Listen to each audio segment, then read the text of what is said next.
E o nosso quadro Falando em Saúde, a gente busca sempre trazer aí assuntos que interessam a toda a sociedade. Eu estou hoje recebendo aqui o Dr. Cid Scarpa, que é urologista. Dr. Cid, muito boa tarde, bem-vindo ao Band Cidade. Boa tarde, tudo bem? Tudo jóia. Doutor, a gente quer hoje falar sobre cirurgias e procedimentos funcionais e estéticos da genitália masculina. Esse é um assunto muitíssimo pouco debatido, mas não só uma questão estética, mas também muitos casos específicos é uma questão de saúde, né, doutor? Os procedimentos, principalmente os estéticos da genitália externa, apesar de aparentemente eles não serem muito discutidos, eles estão underground, quer dizer, são submersos, mas eles existem e são muitos. Todos os dias eu recebo no meu consultório pacientes que desejam que alguma coisa na genitália seja mudada, tá certo? Uma questão de percepção estética ou não. Então, eu até acho que é bastante difundido. As pessoas, na realidade, elas escondem porque é uma coisa muito privada, mas é muito importante a gente discutir isso porque existem aspectos éticos e humanísticos e psiquiátricos que nós devemos considerar quando um paciente deseja fazer um procedimento estético da genitália. Doutor, postectomia, o que é isso? É um procedimento? É a cirurgia de fimose, né? Ela pode ser feita porque o paciente tem uma fimose, né? Uma dificuldade de exteriorização da glande, ou ele tem uma fimose tal que fere, machuca durante o intercurso sexual. Aí você indica uma postectomia ou postectoplastia. A cirurgia tradicional. A outra é o alongamento do freio bálano prepúcial. Às vezes o paciente tem o freio muito curto e machuca, ele ulcera, ele traciona durante o intercurso sexual e ele machuca. Você faz uma cirurgia simples, né? Uma cirurgia assim pode ser feita com anestesia local, ou com ou sem sedação, e se ganha de meio até 1,5 centímetro de comprimento peniano, dependendo do grau da prega, né? Se for uma prega próxima de 0 graus, praticamente o paciente vai ter um ganho ponderal no comprimento. Esses dois pontos específicos que o senhor acabou de abordar para nós aqui, tem uma correlação muito direta com aquilo que eu falei. Aí a gente está falando de estética, mas acima de tudo também a saúde e a qualidade de vida do cidadão, né, doutor? Sim. Alguns aspectos devem ser vistos, né? Por exemplo, os pacientes desejam, por exemplo, ele tem a percepção que o seu pênis é curto, não é longo o bastante. Quando um paciente traz esse problema para você, você tem que considerar que ele pode ter algum problema de fundo psicogênico. Por exemplo, uma dismorfofobia.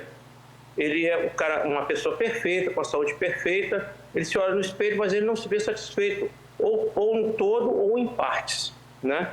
E o que resta ao médico é ele argumentar com fatos científicos, né? Fazendo uma medição do pênis, a medição da circunferência do pênis, e falando para ele que, está aqui, estatisticamente, nós temos aqui, o brasileiro tem isso, você está normal, e tecnicamente, você não necessita fazer isso. Agora, quando se trata dessa questão que o senhor acabou de levantar aí talvez seja uma das maiores curiosidades, principalmente dos homens, o alongamento peniano, ele é uma realidade e tem algum tipo de probabilidade de comprometer a sexualidade do homem? Bem, quando você fala alongamento, o alongamento não precisa ser necessariamente que você vai mexer na estrutura do pênis para torná-lo mais longo. O que geralmente o paciente percebe é que a parte pendular do pênis, ela pode não ser tão longa como ele deseja. Porém, o pênis não é só aquela parte. O pênis se prolonga para a pelve óssea e se insere na crura, lá embaixo, perto do ânus ali, né? Essas duas hastes aí. Então, o que você pode fazer? O paciente realmente tem um problema psicológico que o atrapalha, que o impede de ter uma relação, não porque ele não pode, mas porque ele tem um bloqueio psicogênico perante aquela aparente insuficiência estética que ele tem. Aí a gente tem alguns procedimentos. Um deles, quando o paciente um pouco, está acima do seu peso, ele pode ter um acúmulo de gordura na região pré-púbica. Então, a gente faz uma lipoaspiração, a gente diminui, né, aquele volume de gordura, o pênis fica mais perceptível, mais perceptível. Quando o paciente, mesmo assim, ele não está satisfeito, você pode fazer uma incisão do ligamento suspensor do pênis, né? Que você seccionando ele, o pênis vem mais para frente, quer dizer, a parte pendular fica um pouco mais comprida. Porém, são procedimentos que não são perfeitos, né? Por exemplo, a secção do ligamento amarelo, o ligamento suspensor do pênis, ele pode fazer com que o pênis, mesmo rígido, ele fique para baixo. Então, o paciente vai ter que manipular o pênis para poder fazer uma penetração razoável. E isso pode, às vezes, não ser tão fácil de fazer.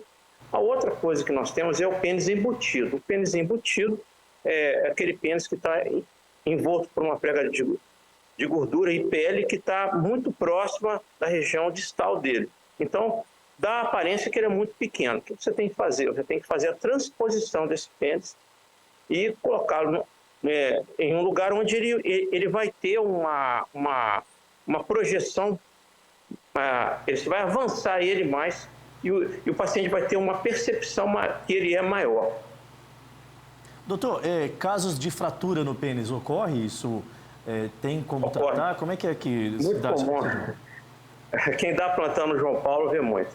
Entendeu? Eu me lembro que quando eu prestava serviço lá, eu operei vários pacientes que tiveram esse tipo de acidente.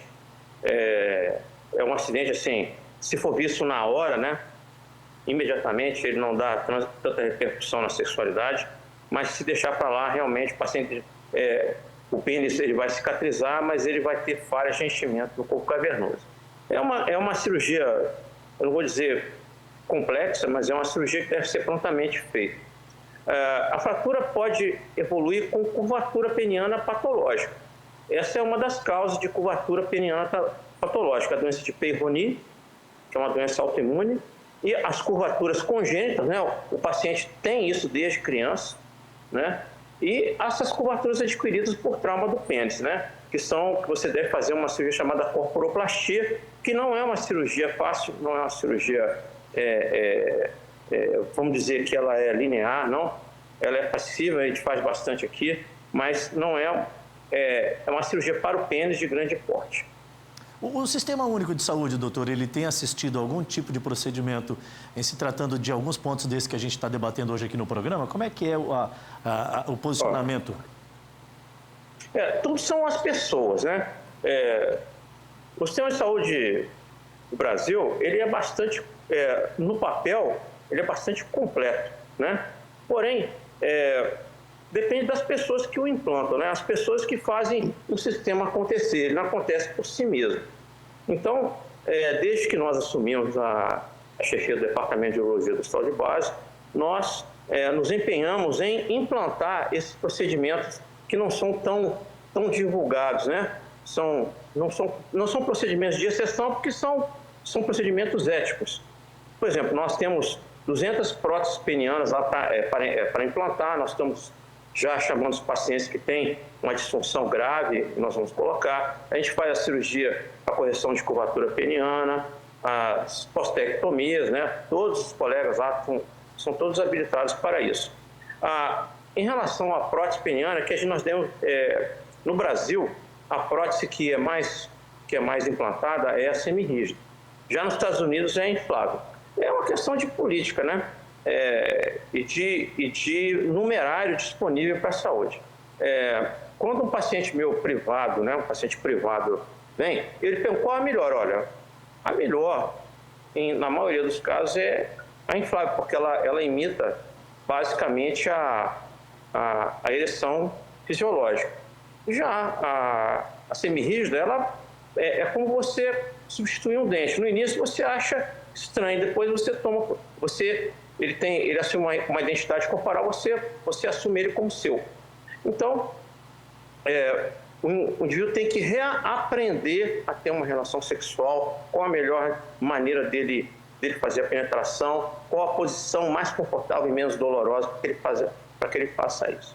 Então, existem muitos, é um assunto complexo. Agora, quanto à pergunta que você fez anteriormente, o alongamento cirúrgico do pênis, aquele em que você tem que aumentar a haste peniana mesmo, ela ainda é um procedimento experimental no Brasil. Você não pode oferecer como tratamento já consolidado. Por quê? Porque é um procedimento que nos centros em que ele é feito experimentalmente, o nível de satisfação do paciente é baixo. Ele não fica satisfeito de ganhar 2, 3 centímetros, às vezes 4 no máximo, né? Mas a gente indica isso para um micropênis. O que é um micropênis? É um paciente que tem o pênis com menos de 7 centímetros quando rígido. Então, se isso está causando algum problema para o paciente, uma inadequação do intercurso sexual, você faz a cirurgia. Mas eu já advirto, é uma cirurgia complexa, você praticamente desmonta o pênis e monta de novo. Você tem que utilizar uma prótese peniana para você ter um ganho de comprimento, você tem que substituir partes do tecido peniano por pericárdio bovino. Então, não é um procedimento que você pode oferecer como consolidado, como já um padrão ouro para esse tipo de tratamento. No Brasil, o Conselho Federal de Medicina considera experimental, você não pode cobrar do paciente, o paciente não pode processar, porque ele vai ter que assinar um documento que é experimental e que ele sabe, não é? Mas existem, em todo lugar, existem pessoas que não têm o mesmo escrúpulo e podem indicar uma cirurgia dessas, né? Fora dessa indicação que eu te falei, que é a condição do micropênis, que não é, graças a Deus, não é uma condição clínica muito frequente. Doutor, agora, independente desse ponto que o senhor acaba de explicar para nós aqui, sobre o alongamento peniano, estou me referindo agora de forma genérica. É complicado a gente administrar isso no psicológico do ser humano, do cidadão. O que ele precisa e o que ele quer. Né? Tem que encontrar esse ponto de equilíbrio. Aí vem o ponto específico, onde o profissional médico tem que ter muita coerência, né? Sim. Quando você tem um caso em que você vê uma conotação de uma insatisfação estética, você tem que considerar que o paciente pode ter ele pode ser dismorfóbico, quer dizer, ele pode ter uma percepção muito ruim de você, uma autoestima corporal muito baixa, por vários motivos. Esse paciente deve ser analisado psiquiatricamente e de preferência, ser tratado não só com psiquiatra, mas através de psicoterapia, para que ele possa, talvez, superar isso e conviver com aquela condição que ele tem, que geralmente o paciente tem um comprimento normal, uma circunferência normal, mas para ele é ruim. A gente percebe nisso, por exemplo, algumas mulheres que querem fazer algum tipo de plástica de mama, às vezes elas têm uma mama perfeita, não tem nada, não tem nódulo, a mama está bem colocada, o bico do seio está no plano, tudo, mas ela quer colocar aquilo, porque ela acha que está feio, porque ela compara com os outros e ela tem uma sensação própria com aquilo.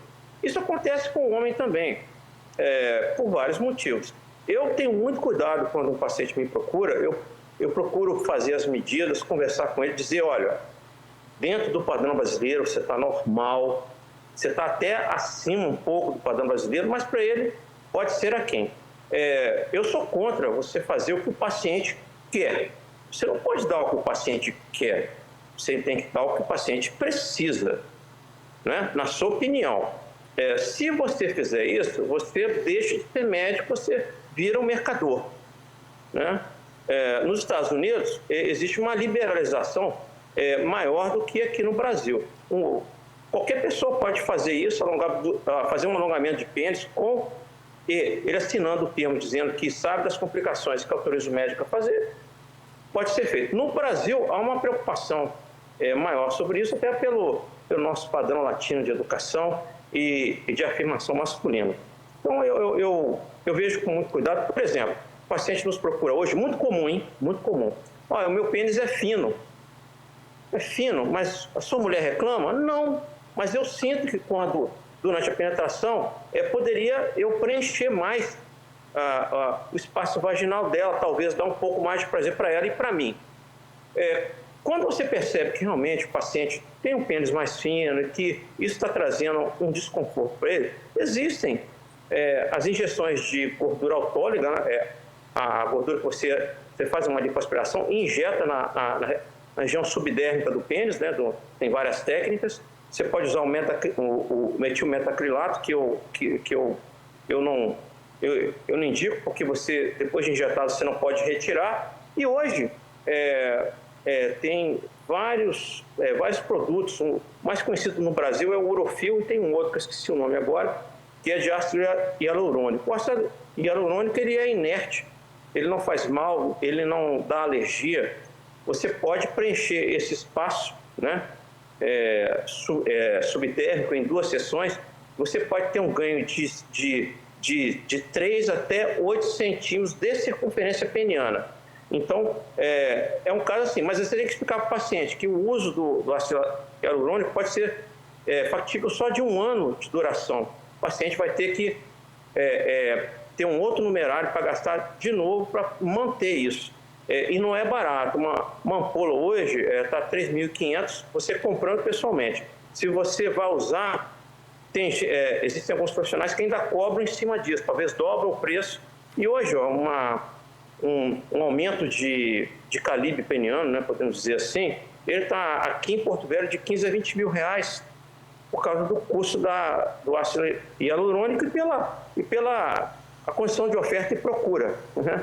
Procura muito, você fica com menos tempo, você cobra mais. Isso é a regra do capitalismo. Mas aí que está, quando entra muito capitalismo, você perde muito em medicina. É política de mercado. Dr. Cid Scarpa, urologista lá do Complexo Hospitalar Central, sempre muito solícito à equipe de produção aqui da Band, nos trazendo informações hoje sobre as cirurgias e procedimentos funcionais e estéticos da genitália masculina. Doutor, um grande abraço, muito obrigado, boa tarde ao senhor. Eu que agradeço essa oportunidade de esclarecer o público de Rondônia sobre esses procedimentos. Eu aconselho que sempre visitem mais de um profissional, tá? Cuidado com a genitália a gente só tem uma, igual o coração, né? Se ele ficar ruim, você pode ter uma qualidade de vida bastante prejudicada pro resto da sua vida. Tá aí, muito bem. Sempre é bom falar em saúde aqui no Band Cidade.